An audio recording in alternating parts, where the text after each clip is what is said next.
You spend so much time in your head, ruminating, planning, replaying every conversation, every slight, every imagined mistake, every what-if that never was. And somewhere along the way your thoughts became louder than life itself. You forgot the rhythm of your own body, the pulse of your own presence. The simple truth that life is not a problem to solve, but a moment to experience. What does it feel like to always live inside your head? A constant loop of worry, critique, and self-judgment. You think control will protect you. You think understanding every detail will keep you safe. But here's the paradox. The more you live in your head, the less alive you become. The more you calculate, the more you freeze. The more you dissect emotions, the less you feel them. Carl Jung once said, "Your visions will become clear only when you can look into your own heart. Who looks outside dreams. Who looks inside awakes." Do you dream, or are you awake? Are you truly engaging with the world, or just observing it through the lens of your own fears and assumptions? Living in your head is seductive. It feels like safety, like preparation, like wisdom, but in reality, it's avoidance. Avoiding your own feelings, avoiding the unpredictability of other people, avoiding the messy human truth that you cannot control everything or anyone. Have you noticed how it isolates you? You sit in rooms full of people and still feel alone. You scroll through lives online and feel envy, anxiety, inadequacy. You argue with yourself over every nuance. But what if you stopped? What if, for just one moment, you let your body and your senses take the lead? Felt the ground beneath your feet, heard the laughter of someone else without analyzing it, smelled the air and let it be enough. The moment you stop living in your head, you begin to inhabit your life. You stop negotiating every interaction. You stop controlling every outcome. You stop asking your mind for permission to feel. What does it mean to inhabit your life fully? It means noticing when your thoughts are exaggerating a threat. It means sensing when your anxiety is masquerading as logic. It means feeling your boundaries and honoring them without guilt. Because when you live in your head, boundaries are just theoretical. You are reactive instead of responsive. Your emotions are scripts you recite instead of experiences you witness. And here's something most people never realize.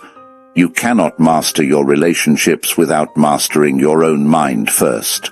You cannot influence others when you are imprisoned by your own thoughts. You cannot command respect if you cannot command presence. Friedrich Nietzsche wrote, "He who has a why to live can bear almost any how." Ask yourself, what is your why? Not the stories you tell yourself about it, not the obligations, not the roles you perform, but the real why. The reason that makes your chest rise with something more than thought. That ignites a visceral, uncalculable feeling of purpose. When you find that, you stop living inside the constant chatter of your mind. You stop pretending that analysis can replace experience. You stop surrendering your vitality to the hypothetical and the imagined. And the moment you stop living in your head, everything changes. Your relationships deepen. Your reactions soften. Your anger loses its grip. Your fear becomes a teacher instead of a jailer. You begin to notice patterns, not obsess over them. You start choosing how to respond instead of rehearsing your defense. You feel the subtle power of self-mastery, not as control, but as freedom. Think of every time you've replayed a conversation, torn apart a misunderstanding, or imagined a betrayal. How many hours, days, weeks, years have you spent rehearsing life instead of living it? What could happen if you just let go? If you trusted your intuition more than your inner critic? If you allowed your heart to inform your mind instead of the other way around? Emotional self-mastery isn't about suppressing your thoughts. It's about noticing them without judgment, feeling your feelings without drowning in them, responding to life with awareness, not autopilot. The irony is this: the more you try to control, the more you get stuck in your head. The more you release, the more alive you become. The more you experience, the more clarity appears, not in thought, but in presence. Marcus Aurelius observed, "You have power over your mind, not outside events. Realize this, and you will find strength." And yet, strength is not found in endless mental rehearsal. Strength is found in inhabiting your body, your senses, your emotions, your presence.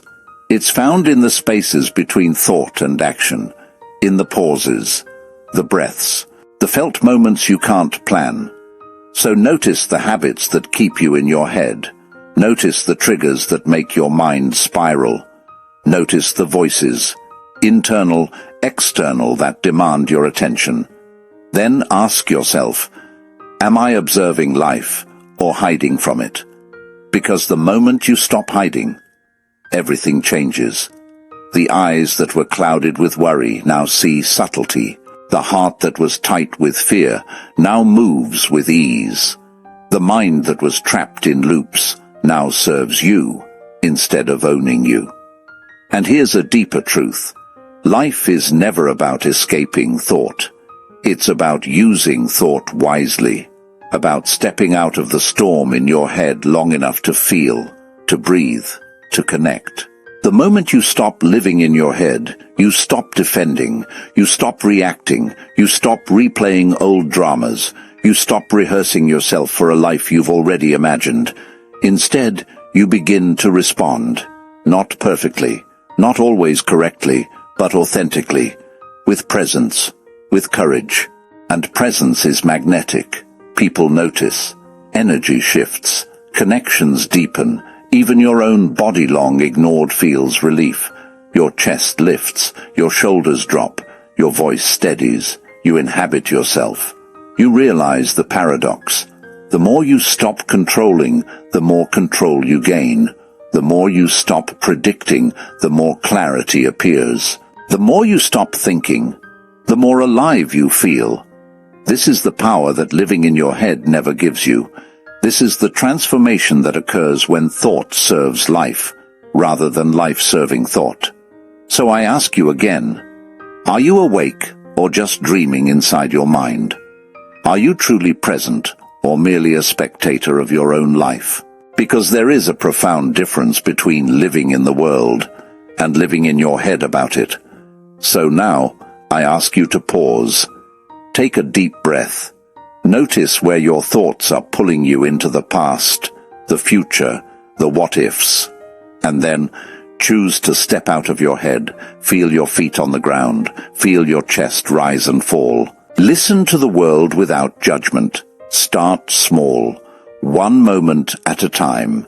Notice your reactions, notice your boundaries, notice your presence, because the more you practice this, the more alive you become, the more freedom you feel, the more the world begins to move with you, not against you. So today, stop rehearsing, stop overthinking, stop defending, step into your life, step into yourself, and let the world meet the real you.